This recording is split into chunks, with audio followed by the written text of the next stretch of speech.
One of the most exciting times in the Forex market ever. One of the greatest profit opportunities in precious metals ever. You might be tempted to call it hyperbole, but just look at a chart of the dollar index, or gold, or select currency pairs in mining stocks. The opportunities are very real. It's just a question of knowing what to target, when to pull the trigger, and most importantly, when the tide is turning. That's why this week's Money Show Money Masters podcast should prove incredibly valuable. My guests are Huzefa Hamid, Senior Analyst at dailyforex.com, and Albert Liu, President of Luma Financial. Together, they have decades of experience in the FX and metals worlds, and they're going to share some insights, tips, and recommendations and trading ideas with you. Gentlemen, welcome. Thank you both for taking some time out to talk about markets. Obviously, there's a lot going on in the Forex world and the precious metals universe and so on. But before we get into some of that, Albert, I haven't had you on in quite some time, and Huzefa, it's your first time here on the podcast. So, Huzefa, why don't we start with you? Just introduce yourself briefly and talk a little bit about your background and what it is you do at Daily Forex.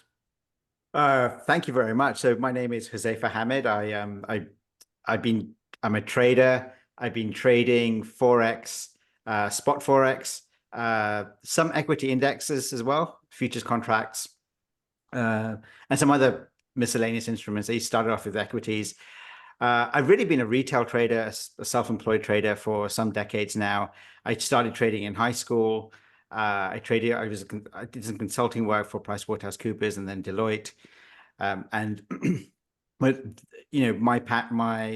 the thing I thought about the most during those jobs was the markets. I would trade at my desk at lunch hour, and when I got home, and eventually I took the plunge, I think in my late 20s, to start trading full time.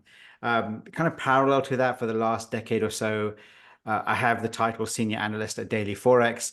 What that means is I write a bunch of articles about what's happening in the markets, certain aspects of the Forex industry, whatever is hot at that moment or whatever interests people. That's who I am, based out of Toronto. Perfect. Wonderful. Thank you for that introduction. Albert, same to you. Yeah, Mike, good to see you again. It has been a while. I'm a retail financial advisor based in Southern California. I've been doing this for over 10 years. I come from a technical background, particularly an engineering background, but I've been specializing really in gold-related investments, and been doing it since the early 2000s, when we had that big bull market. So I've been doing that for a while. I worked as an advisor at Sprott Asset Management for a while, and while I was there, I ran Sprott Media for Rick Rule. But he's since retired, and I've gone back to doing my thing on my own. So having fun out here in Southern California, telling people about the gold story and how to get involved. Perfect. Well, I appreciate those introductions, and I just want to dive right in because it's hard for me to decide or judge which market's more exciting right now. The Forex market in terms of what's happening in the dollar overall, or precious metals. But I'm going to start with you, Huzefa. I mean, we've got DXY down, 9% or so, give or take, year to date. What's going on with that, and what are your thoughts on what's driving sort of the big picture when it comes to the U.S. dollar and some of the major pairs? Sure. One of the things I'll say right off the bat is Forex is more exciting than ever. Daily Forex were thinking about putting out an article. I don't know if they went ahead and did it. The title of the article is Forex Dead? And that was the sentiment, like I think middle of last year. Crypto was where new traders were kind of getting in their feet wet, and that's what had the attention. Similarly to when I started trading Forex in the early 2000s, Forex was taking the spotlight away from equities, and now we're feeling the same thing from crypto. But the volatility has picked up. What's driving it is geopolitical. It's the stuff that's hitting the front pages. It's not background economics. It's not GDP numbers, interest rate numbers, this kind of esoteric economic announcements, which are usually creating those trends. It's really what's happening front and center from the current U.S. administration, particularly related to tariffs. What that's done positively for Forex traders is inject a ton of volatility. A bit like a bit of an adrenaline shot into the markets. That's creating a lot of opportunities.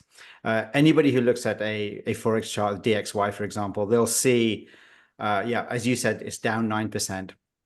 depending on what point you measure from and to. But it's been on a swift downward trajectory. So weak US dollar. And then if you drill down to the Forex majors, you'll see that on the chart. The one note of caution I do want to say, we're not in uncharted territory in terms of actual values of Forex pairs of DXY. So it's a swiftness of the moves that is extraordinary. But if you look at where the DXY load out, I think a couple of weeks ago, it hit a level that we saw in the middle of 2023. So the bottom of a 2023 range. So we're not seeing things that we'd have to go back to, say, the 1990s or the early 2000s or something like that. This is just a couple of years ago is where the DXY was. It just fell extremely rapidly. Yeah. Yeah. Okay. We'll talk about some more of the catalysts and individual pairs in a bit, but I want to shift over to you, Albert. Gold market, obviously, we tagged that kind of all-time high above 3,500 in futures. We've pulled back a little bit since then. What are some of the key drivers there and some of the things people need to be aware of if they're looking to profit in that part of the capital markets? Yeah, I think the first thing is to acknowledge and understand what's happening. So you said gold pulled back. It absolutely did pull back, but it's still up almost 60%.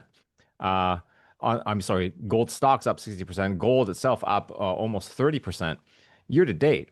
And when gold moves like that, this is not like when some tech stock or tech sector rips or some Dow stock moves. When gold moves like that, it's signaling a problem, particularly a problem in the monetary system, which is why Huzefa and I are here together, right? Because we're both going to be appearing in Las Vegas at your event, the Great Money Reset. And I think, credit to the Money Show. I think you picked a great title for that show because it is, in fact, a money reset that we're looking at right now. Reset, you think about it from a tech standpoint, when something's not working, you reset it, right? Your computer, your phone, you reset it. You go back to the zero state, the initial state. And this is what we're seeing now. The monetary system is not working. Gold should not be rising, 30%. It's been rising over 9% if you look at the last 20 years, 9% annually. That's like the stock market. And Warren Buffett has, famously derided gold as saying it's nothing. It's just something that you fondle in a vault or whatnot. But you have to stop and think when gold keeps up with stocks, it's like being in a sports car and being passed by a tumbleweed. So I think it's really important to understand what's going on. There are many ways to invest in gold, and this is the time to do it, whether it's in gold bullion, whether it's in conservative gold producers or aggressive junior miners. This is the time because when the monetary system gets in trouble, you see, as the gentleman just said, lots of volatility. Yeah. Gold generally keeps up with a falling dollar, but it does so in bursts. And right now we're in burst mode. And so now is the time that you really want to learn about this. Got it. Again, appreciate the big picture perspective. If I wanted to drill down a little bit on one of the trends in the FX world, I kind of found interesting. In the last few weeks, we saw that huge move in Taiwan dollar, some of the other Asian currencies, South Korean won, and so on, have had pretty notable moves. What do you think's behind that kind of action, and is it something that people need to be paying attention to? There's a high degree of correlation, firstly, and these smaller currencies, Taiwan dollar, even if you look at, say, the Norwegian krona, the Swedish krona, the Thai baht, etc., all around the world, the smaller currencies, there's just a lot more volatility associated with that. So, it doesn't take a massive amount of institutional buying to move those types of currencies. So, if there's big movements in Euro USD or the majors, GBP USD, Swiss franc, etc., you're going to see exponentially larger movements in those smaller currencies. The one thing I'd say about those smaller currencies is that look at the country specifics more and more. There could be something that's driving a large kind of unprecedented move or unpredictable move, change in trend. So for example, with the euro is a conglomerate of large nations, pretty economically significant nations. It's harder to get a singular driver to move that particular currency. It would have to be something US dollar related, something very big, like the tariffs. But with these smaller currencies, a bit like small stocks, if you want to use that as a parallel, you can have just a smaller a smaller catalyst driving it. The biggest Asian currency would obviously be the dollar yen. And ironically, that's not doing anything particularly interesting at the moment. It's kind of hit a support level. It did weaken, but it's hit a support level, which we saw in the middle of last year around the 139.5 region. So just taking that, I wouldn't chase other currencies unless you have done your drill down and done some bottom up research. Sticking with you and the currency argument here, I mean, I know you're traders, so some of the sort of big picture think piece type stuff, some of our traders don't like to talk about that, but I guess I'm kind of curious your take. I mean, in this Trump 2.0 world, is this declining dollar trend that we've seen so far this year after sort of a pre and post election rally dollar by US type trade, you think that's something that's going to be sticking with us for a while measured in terms of quarters or years, or you think this is more shorter term noise? It's anyone's guess. We really are geopolitically in uncharted territory. And I think if anyone had a level of certainty, they're either lucky or they're not being honest about the level of certainty. The one thing I'd say about my kind of big picture analysis is I enjoy reading the news on a personal level. I think it's great to be aware of what's happening in the world. But when it comes to looking at the markets, I like to look at long-term charts, weekly charts. And there is a bit of a fallacy, especially amongst novice traders, that technicals are for short-term moves. Yeah. But really technical analysis, especially on these weekly charts where you can go back 5, 10, 12 years, you start hitting these support resistance levels or breaking them. They're phenomenally significant. So I'd say these big geopolitical drivers, kind of divorce yourself from them on one level, look at the big charts, look at these, kind of go back 5, 10, 12 years. Even if you're a shorter term trader, see where you are in relation to some of the bigger levels. Are you going to cross something? You're going to bounce against them? Are you seeing a big trend develop? That's definitely what I'd say. Whether this plays out 6 months from now, 12 months from now, 18 months, I personally think yes, but it is such an uninformed guess. It really is.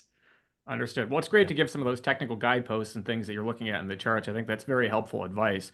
Albert, I want to pivot to you and talk again.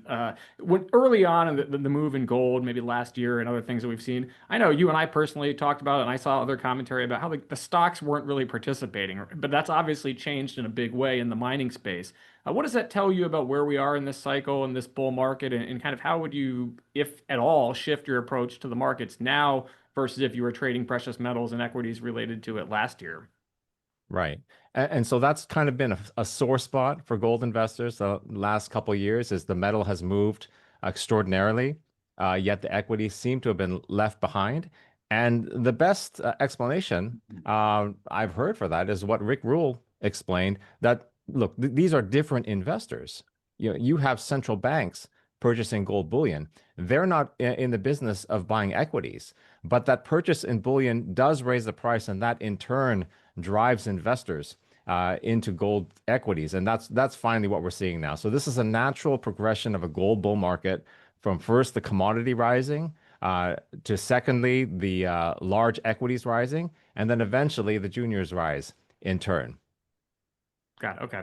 Within the metal space, I mean, thoughts that you'd offer maybe on silver or others, even base metals if you want to. Anything you're seeing there that's particularly important for investors to keep an eye on here?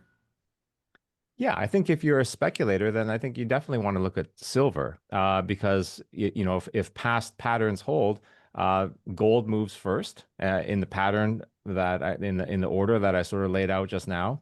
But then after that, investors move on to silver. And silver being a smaller market, when it moves rather violently. So if you are a speculator, I would say now is the time to start kicking the tires on silver. Absolutely. Okay, good to know. Good to know.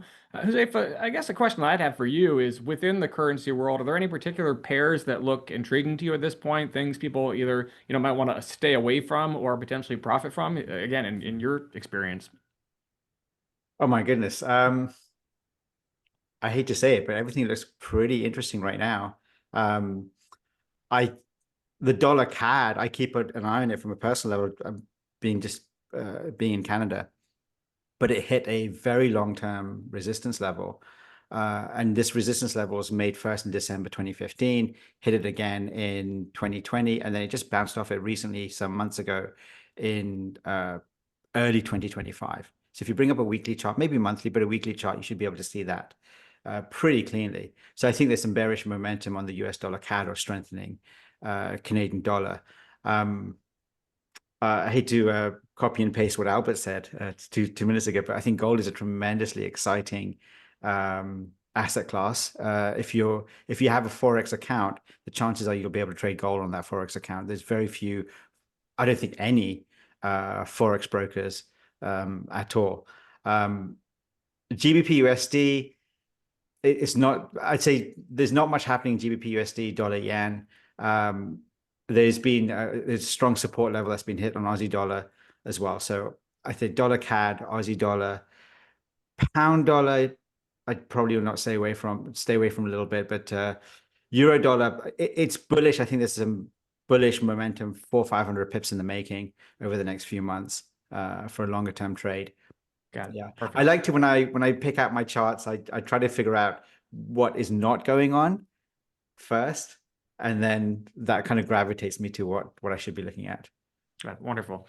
Well, gentlemen, you're both joining us for the symposium in Las Vegas. It's in mid-July, and I know we always kind of have to set these topic titles ahead in advance. But your Huzefa, your presentation, or excuse me, your course that you're going to be teaching is called Trading Forex Successfully. There's a lot of things that will no doubt come into play in that presentation. But can you tell somebody if they're watching this, they're thinking about coming to see you, maybe a few things they might pick up there, or what you plan to talk about?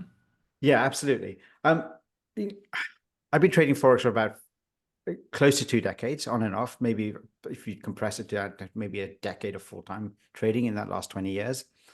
And I learned in fits and starts. I read a bunch of books. I took some courses. I listened to speakers at MoneyShow, for example. There's a bunch of trial and error. So what I want to do is, if I was tutoring somebody today from ground up, try to fast track them to, look, these are some of the most important things you must look at a Forex trader, no matter how you develop your trading there. I'm technically biased. There's going to be a lot of technical analysis related to the 2-hour window that I have with the audience.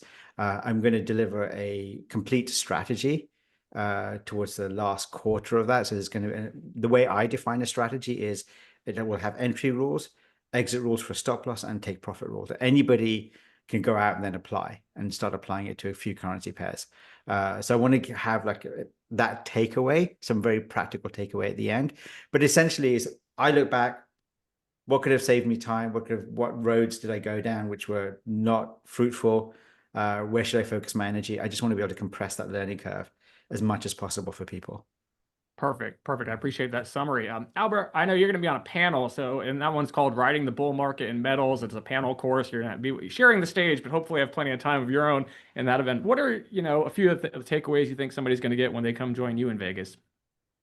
Yeah, I think, like you said, these topics are determined in advance. So I do have a talk where I'm talking about the spectacular rise of gold. When I submitted it, I had no idea what gold will be in July, and I still don't, actually. But that talk, I'm going to be talking about the fundamentals, because the fundamentals are in place regardless of what the price does, the spot price does. And actually, if it pulls back, that's even better, because in the symposium, I'm going to be with Daryl Fletcher and my friend David Morgan of the Morgan Report. And we're going to be talking about the how-tos. And I think that's what people are really coming to the Money Show to learn. Not the macro stuff that you can hear on YouTube every day, but the actual nuts and bolts of what you can do. And gold is not just sort of a singular, homogeneous opportunity. It's a lot of different things. On the one hand, it's I guess the most general of generalist investments. You think about gold coins and gold bars. Those are for everyone. Those are the easiest things to buy. Those are arguably the safest investments you can buy. But then you can buy gold producing companies, gold exploration companies, very small companies that are, very high risk reward profile, things that you actually have to do a lot of work to understand. And we're going to cover all of those things, including silver, at the symposium in July. Perfect. Well, Huzefa, Albert, I really want to thank you both for your insights, taking some time out to chat. Viewers, if you're watching this, you want to learn more from these experts. They know the Forex and metals markets inside out. You're going to get a lot of valuable material, actionable material from them. They're going to be joining us at that Money Show Masters Symposium in Las Vegas. It's July 15th to 17th. We're at an all-new venue this year, Caesar's Palace, across the street from Paris, where we used to be. Check out the details in the description below, and you can go ahead and register with that link as well. Huzefa, Albert, thank you so much. Thank you. Thank you. Pleasure.